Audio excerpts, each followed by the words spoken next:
Le Grand Matin Sud Radio, 7h-9h, Jean-Jacques Bourdin. Il est 8h12, vous êtes sur l'antenne de Sud Radio, où l'on est libre de parler de tout, et où toutes les opinions politiques s'expriment, contrairement à ce que certains disent. Les relations franco-algériennes se durcissent de nouveau, avec l'expulsion de 12 diplomates français. Enfin, c'est pas vraiment des diplomates d'ailleurs. Non, c'est pas des diplomates, ce sont des agents. Donc des agents de la DGSE, visiblement. Oui. Ça s'appelle des espions, en fait. Bon, ce sont des espions déguisés. Oui, c'est comme ça. Oui, il y a des espions de tous les pays. Bien sûr. Voilà. Alors le printemps, donc, Françoise en a déjà parlé, a duré une semaine. On a fait des courbettes, on a loué la clairvoyance du grand président Tebboune, on a annoncé une nouvelle ère. Et voilà, Boualem Sansal est toujours en prison, son avocat français toujours interdit de visite, et les milliers d'Algériens sous OQTF toujours chez nous. Et puis il y a cette sombre affaire quand même de l'enlèvement, donc présumé pour l'instant je suppose, d'un opposant algérien, Amir Djezaïr, je crois que ça se dit comme ça. Ah bon? Un réfugié des aides, c'est dit Djezaïr, comme vous le savez. Vous savez beaucoup mieux que moi. Vous êtes donc, un réfugié en France, que la France a d'ailleurs refusé d'extrader, et donc en avril 24, 4 faux policiers, enfin ils avaient des brassards, police, l'arrêtent et le séquestrent en Seine-et-Marne, c'est ce qu'il a raconté. Vendredi, 3 hommes ont été mis en examen par le PNAT, le parquet antiterroriste. Alors François dit, évidemment, chez nous la justice est indépendante. Évidemment, j'ai beaucoup de mal à penser que nos gouvernants n'ont pas été au moins informés. Informés sans doute, mais bon. Voilà, j'ai dit informés au moins. Si vous voulez, ne soyons pas complètement naïfs. Parmi les 3 hommes mis en examen, il y a un agent consulaire. Pardon, mais agresser un homme qui bénéficie de la protection de nos lois, c'est ça le statut de réfugié, c'est quand même un bras d'honneur à la France, c'est quand même grave. Et ça rappelle évidemment l'affaire Ben Barka, la disparition de cet opposant marocain en France. Et, bon, service marocain très fortement soupçonné, jamais de preuves, si je ne m'abuse, Jean-Jacques. Jamais de preuves. Bon, alors d'ailleurs, Bruno Retailleau a reconnu que il est sûr de son coup pour les 3 hommes, présumé là, c'est pas. Mais il a reconnu que le lien avec l'Algérie n'était pas avéré, ce qui signifie en bon français qu'il est possible ou probable. Alors on ignore à quel niveau. Alors Françoise aussi, j'aurais dû l'écouter, mais j'avais lu Yves Tréhard avant votre chronique. Bien sûr. Et c'est un bon connaisseur du régime, dans le Figaro, je l'ai lu.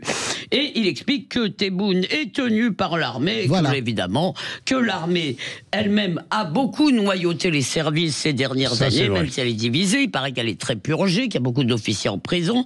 Bref, comme toujours, et ça c'est depuis l'indépendance, on ne sait jamais qui gouverne l'Algérie. Et face à ce pouvoir sans visage, les bonnes manières de Jean-Noël Barrot et d'Emmanuel Macron sont visiblement inopérantes, parce que le président parle Abdelmadjid Tebboune, ça c'est clair, sauf que Tebboune ne décide pas. Mais alors que faire? Bon, alors vous voyez, au début je serais tenté. Qui a une solution?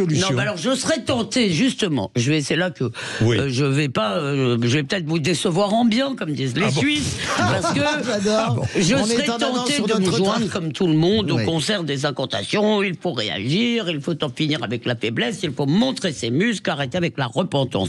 Parce que, comme beaucoup de Français, je suis humilié par notre faiblesse et je préfère la manière frontale, en tous les cas dans les manières, de Bruno Retailleau au tortillage de Jean-Noël Barrot. Mais bien sûr, c'est très facile à dire d'ici, dans ce studio. Qu'est-ce que ça veut dire assumer un rapport de force?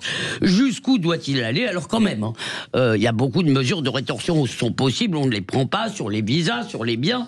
Et le minimum, c'est d'exiger la réciprocité. Par exemple, alors qu'on empêche l'avocat de Boualem Sansal d'aller en Algérie, nous venons de donner l'autorisation à des magistrats algériens de venir enquêter sur notre sol. Ça, c'est vraiment, de la soumission. Mais il est vrai que l'Algérie a aussi des moyens de pression. Alors, peut-être de moins en moins sur la coopération sécuritaire qui est en capilotade, en réalité. C'est vrai. Mais aussi, alors il y a beaucoup de sujets, il y a l'immigration du Sahel, mais il y a évidemment la fraction des Franco-Algériens qui sont acquis au régime, je ne sais pas quelle est la proportion, mais ils existent, et qui sont pour le régime une foule manipulable et mobilisable. Et visiblement, c'est quand même un sujet très sensible, parce que quand vous appelez Beauvau, là-dessus, c'est silence radio, et il est respecté. Donc, apparemment, on regarde quand même beaucoup ça à Paris.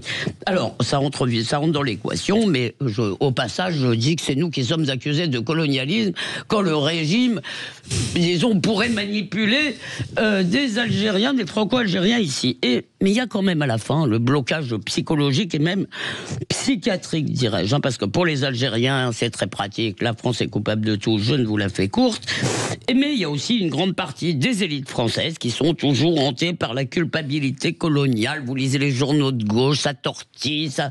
Ouh là là, il faut faire attention. C'est un peu une névrose sadomaso, hein. Tu m'as fait beaucoup de mal, oh oui, punis-moi. Et malheureusement, chers amis, il n'y a pas de psychanalyse pour les nations névrosées. Bon, il y a un fait dont on a très très peu parlé, c'est ce qui se passe au sud de l'Algérie avec le Mali. Pas si vous avez vu ça. C'est très tendu entre le Mali et l'Algérie depuis 48 heures. Entre le Mali et l'Algérie en ce moment. Bien sûr. Pourquoi ?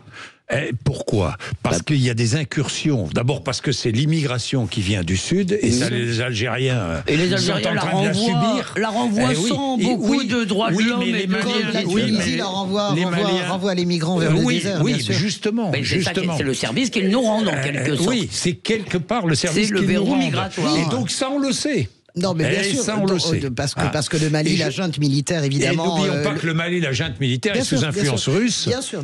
Donc, mais alors l'Algérie est aussi en train de se rapprocher des Russes, comme vous le savez, parce que d'un point de vue géopolitique aussi, ils nous font du chantage.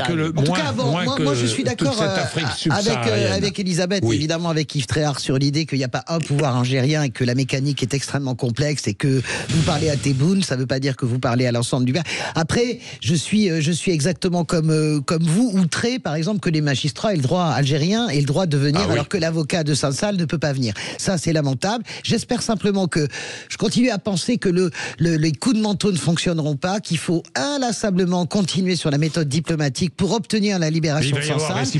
Il faut une réciprocité. Demain, au Conseil des ministres, moi j'ai été assez soft avec Emmanuel Macron ce matin parce que je pense que c'est lui qui a la bonne attitude. Mais si demain, le président de la République n'annonce pas à minima 12, à minima, avec le même statut à minima, pas un de plus, pas un de moins, parce que c'est comme ça que ça marche la diplomatie, c'est pas la peine d'aller mettre des claques supplémentaires, il faut rendre les coups, et bien là, évidemment, on pourra dire qu'on fait vraiment preuve de faiblesse. Moi, ça fait juste une phrase, moi, ça fait 3 semaines, un mois que je dis attention, on verra à la fin, parce que si Boualem Sansal rentre, on sera content que le président, on oubliera que le président s'est un peu humilié, nous a un peu humilié avec ses déclarations sur la clairvoyance de Tebboune, sauf que là, ça commence à faire long. Et sauf que là, si vous voulez, peut-être que la faiblesse n'est que de la faiblesse en réalité. Moi, je ne suis plus d'accord avec le langage qu'emploie Emmanuel Macron, parce qu'il faut quand même voir les communiqués du régime algérien.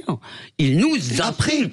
Ils insultent. Et en plus, ça va, vous allez réagir là-dessus, et Jean-Jacques aussi, ils ont entamé, en plus du bras de fer avec la France, un bras de fer personnel avec Bruno Retailleau, ce qui est quand même une ingérence, c'est quand même à nous de choisir, c'est pas eux de choisir notre ministre de l'Intérieur. Je voulais juste répondre à ça, je voulais juste dire que la semaine dernière, il y a 15 jours, il y a eu une réunion à l'Élysée où Emmanuel Macron, il y avait François Bayrou, il y avait Gérald Darmanin, il y avait Bruno Retailleau. Cette réunion m'a été racontée par plusieurs protagonistes, donc ça peut pas être que la fonction. Et dans cette réunion, ils étaient tous d'accord, il y avait des progrès qui sont réels, donc il y a quelqu'un qui a intérêt à faire capoter ça, ça me paraît tout à fait évident, au cœur même du régime algérien. Et dernier point, très vite, le dernier point. C'est fini le dernier point. Bon, d'accord, c'est fini. 8h20. C'est fini. Dis donc.